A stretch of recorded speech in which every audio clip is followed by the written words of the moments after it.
और तेरे साथ रह करना ये बिल्कुल नालायक हो गया। सारा दिन तेरे चक्कर में उस चोर बाजार में बैठा रहता है। अरे जीजा जी ऐਵੇਂ ही परेशान हुए जा रहे हो। 33% नंबर ही चाहिए, आ जाएंगे। ट्यूशन लगवा दिया है, पास हो जाएगा। पहले सारा कुछ उस नालायक भाई ने गवा दिया और अब ये सड़क पर लेके आएगा।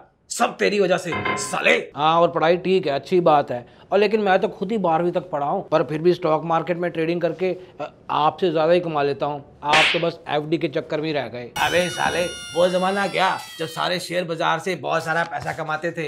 अब तो ट्रेडर स्टॉक मार्केट को छोड़ के भागे जा रहे हैं और ये नालायक भी अच्छा खासा नुकसान करवाएगा। अरे जीजा जी हमें पन गुजराती चू ऐसे नहीं मैदान छोड़ के भागते, और स्टॉक मार्केट की दुनिया में तो गुजराती वैसे ही बड़े झंडे गाड़ रहे हैं। और ज्यादा जानना है ना तो बिट्टू आज स्टॉक मार्केट के ऊपर वीडियो करेगा, देख लेना। हमारे देश भारत में काफी तरह के लोग रहते हैं। हर एक स्टेट का अपना एक कल्चर है, हर कल्चर की अपनी एक सोच है। पंजाबी मतलब हम पंजाबी और हरियाणा के लोग एग्रीकल्चर खेती बाड़ी में बहुत विश्वास करते हैं, लेकिन पंजाब के लोग फौज में भी बहुत जाते हैं और पंजाब के लोग कनाडा ऑस्ट्रेलिया में भी बहुत जाते हैं। देन कर्नाटका अगर चले जाओगे तो वहाँ पे उसको सिलिकॉन वैली कहा जाता है। IT सॉफ्टवेयर की बहुत नौकरियां आपको मिल जाएंगी। बिहार यूपी चले जाओगे तो वहाँ पे IAS YAS बनने की तैयारी बच्चे की बचपन से ही शुरू हो जाती है। बहुत मेहनती लोग होते हैं। लेकिन गुजरात के लोग किस चीज़ के लिए फेमस है? धंधो बिजनेस करने के लिए। उनके खून में ही शुरुआत से बिजनेस है। सदियों से चलते आ रहे बिजनेस के अलग अलग जनरेशंस। आज की तारीख में स्टॉक मार्केट में इन्वेस्ट करना बहुत नेचुरल माना जाता है, बहुत सिंपल चीज़ मानी जाती है, बहुत ऑब्वियस चीज़ मानी जाती है। लेकिन ऐसा क्यों है? गुजरात के लोग स्टॉक मार्केट को लेके इतने कंफर्टेबल क्यों हैं? वहाँ का माहौल इतना अलग क्यों है? स्टॉक मार्केट को वहाँ पे जुआ नहीं समझा जाता, इट्स नॉर्मल देयर। इस वीडियो में जानने की कोशिश करेंगे नंबर्स के साथ, कुछ रिसर्च के साथ, कि किस तरह से गुजरात का एक बैकग्राउंड रहा है, एक हिस्ट्री रही है, और किस तरह से उस हिस्ट्री ने आज के प्रेजेंट को उसको इम्पैक्ट करके रखा हुआ है। Let's get started.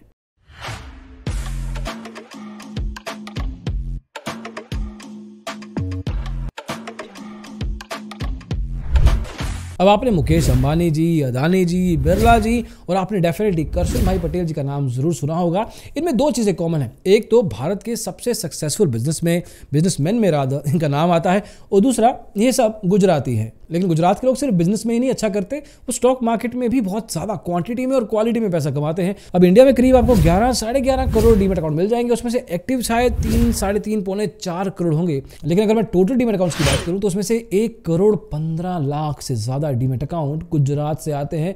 मतलब पूरी की पूरी स्टॉक मार्केट का 15% हिस्सा इनके ही डीमेट अकाउंट से चलता है। अब इन नंबर्स को समझने के लिए हमें समझना पड़ेगा कि गुजराती लोगों की मेंटालिटी ऐसी क्यों है कि इनको स्टॉक मार्केट से डर नहीं लगता है। पहले से तैयार होते हैं, घर का माहौल होता है, देर अवेयर के बिजनेस को समझना जरूरी है। किसी भी बिजनेस में इन्वेस्ट करना हो, चाहे खुद के चाहे किसी और की कंपनी में जो स्टॉक मार्केट पे लिस्टेड है, वो किस तरह की सोच से आते हैं, इसके लिए थोड़ा सा हिस्ट्री में जाना पड़ेगा। अब गुजरात में भारत की सबसे बड़ी कोस्ट लाइन मतलब सबसे बड़ा समुद्र तट है, और शुरुआत से ही वहाँ पे ट्रेडिंग मतलब कि कार्गो आता है जाता है, मतलब एक तरीके से बंदरगाह बन रखे हैं बहुत सारे, जहाँ पे बहुत सारा धंधा बहुत सारा बिजनेस इंडिया में इंपोर्ट करके लाया जाता है और एक्सपोर्ट भी वहीं से किया जाता है। ऐसा एक एग्जांपल है लोथल नाम की हड़प्पन सिविलाइजेशन की साइट, और इस पे शुरुआत से ही जेमस्टोन, कॉटन, कांच के बीड्स, कीमती अलग अलग ऑर्नामेंट जो काफी महंगे होते थे, उनको ईरान या अलग अलग देशों में एक्सपोर्ट किया जाता था। और गुजरात के एक शहर सूरत को तो आपने सुना होगा। सूरत के अंदर दुनिया भर के 90% हीरे को पॉलिश किया जाता है, रगड़ा जाता है, बनाया जाता है और फिर इसको दुनिया भर में बेचा जाता है। इस पॉलिशिंग करने के लिए ही सिर्फ सूरत के अंदर 5000 यूनिट बन रखे हैं, और इनका काम है हीरों की पॉलिशिंग करना, कटिंग करना और दुनिया भर को उसको बेचना। और ये बिजनेस इतना प्रॉफिटेबल है कि 2018 में हरे कृष्ण एक्सपोर्ट्स के मालिक सावजी ढोलकिया ने अपने 600 एम्प्लॉइज को गिफ्ट में गाड़ी दी। हर किसी को मतलब गाड़ियां दी। अब गुजरात के अंदर एक अलग तरह की काली मिट्टी पाई जाती है। अब इस काली मिट्टी की खासियत यह है कि इसके अंदर जो कॉटन है ना बहुत अच्छा उगता है। अब कॉटन अच्छा उगने के कारण गुजरात इंडिया का सबसे बड़ा कॉटन प्रोड्यूसर है। अब कॉटन प्रोड्यूसर होने के कारण इंडिया की दूसरी सबसे बड़ी टेक्सटाइल इंडस्ट्री गुजरात के अंदर है। अकेले अहमदाबाद के अंदर ही आपको 62 टेक्सटाइल मिल्स मिल जाएंगी, जो कि अच्छी खासी नौकरी एम्प्लॉयमेंट का भी वैल्यू प्रोवाइड करती हैं और साथ में ऑब्वियसली रेवेन्यू भी क्रिएट करती हैं पूरे के पूरे स्टेट के लिए। अरे और तो और अगर इंडिया की हिस्ट्री पे भी चले जाओगे ना तो गुजरात के बहुत सारे business, for example GD Birla ji, उन्होंने पहले से ही बहुत सारे टाइम से ही मनी लैंडिंग का, ज्यूट मिल्स के बहुत सारे बिजनेस शुरू किए, और आज की तारीख में आदित्य बिरला ग्रुप आपके सामने है और उनके पड़पोते कुमार मंगलम बिरला जी आज की तारीख में बिरला बिजनेस को संभाल रहे हैं। इसके अलावा धीरू भाई अंबानी, अब इनको कौन भूल सकता है। आज की तारीख में मुकेश अंबानी है, उनके दूसरे बेटे भी हैं अनिल अंबानी, बट नंदलेस धीरू भाई अंबानी ने अलग तरह का चैलेंज देखे। उन्होंने कौन सी बैकग्राउंड से वो आते थे, बाहर गए, पेट्रोल पंप तक में काम किया, इंडिया वापस आए, कंपनी शुरू की, आईपीओ के कॉन्सेप्ट के थ्रू रिलायंस में पैसा बनवाया, स्टॉक मार्केट में पैसा लिस्ट किया। अब यहीं से दिखता है कि गुजरात का एक बिजनेसमैन स्टॉक मार्केट में आम लोगों के लिए पैसा क्रिएट कर सकता है।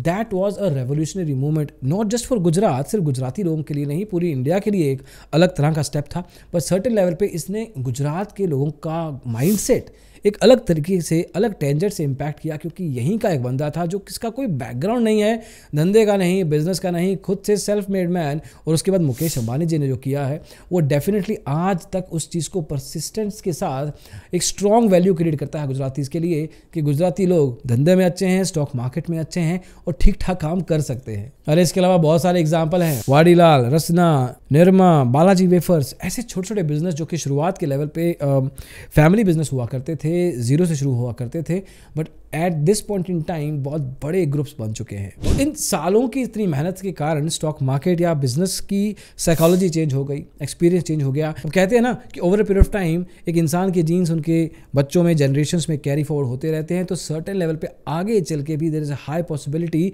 कि गुजराती लोगों का ये मेंटेलिटी और भी स्ट्रॉन्ग होता जाएगा। अरे इसी बात से आप अंडरस्टैंडिंग ले लो कि सिर्फ इंडिया में नहीं इन्वेस्ट करते, ये बाहर यूएस की स्टॉक मार्केट में भी 1000, 1500, 2000 करोड़ के पोर्टफोलियो लगा के ओवरऑल लेवल पे बैठे हुए हैं। तो गुजराती जब बाहर भी जाते हैं तो उनकी कोशिश होती है कि बाहर जाके भी अपना कोई बिजनेस शुरू कर दें, वहाँ पे जाके नौकरी करने की कोशिश ना करें, रादर देन एक छोटे लेवल का बिजनेस बनाएं ताकि आगे चल के उस बिजनेस के थ्रू इंडिया में, गुजरात में वापस पैसा भेजते रहें। और जहाँ तक स्टॉक मार्केट की बात है ना, तो देखो बॉम्बे स्टॉक एक्सचेंज, कोलकाता या Calcutta stock exchange, Ahmedabad stock exchange भी हुआ करता था ASEL नाम से। हालांकि 2018 में इसको बॉम्बे स्टॉक एक्सचेंज के साथ ही मर्ज कर दिया गया। अब आपको टर्नओवर का तो अंडरस्टैंडिंग होगा ही। कैश सेगमेंट में, ऑप्शन सेगमेंट में डेली टर्नओवर चेक किया जाता है।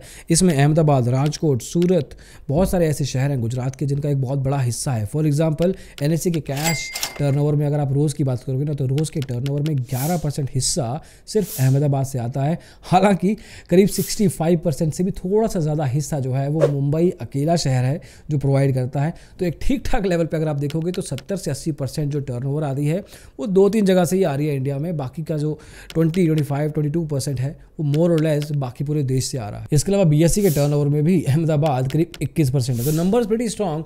बट आपको पता है कि डब्बा ट्रेडिंग नाम का एक कॉन्सेप्ट होता है जहाँ पे एक्चुअल में ट्रेडिंग नहीं होती, बट एक सौदे लगाए जाते हैं जहाँ पे मार्केट को देखा जरूर जाता है लेकिन एग्जीक्यूट ऑर्डर नहीं किया जाता।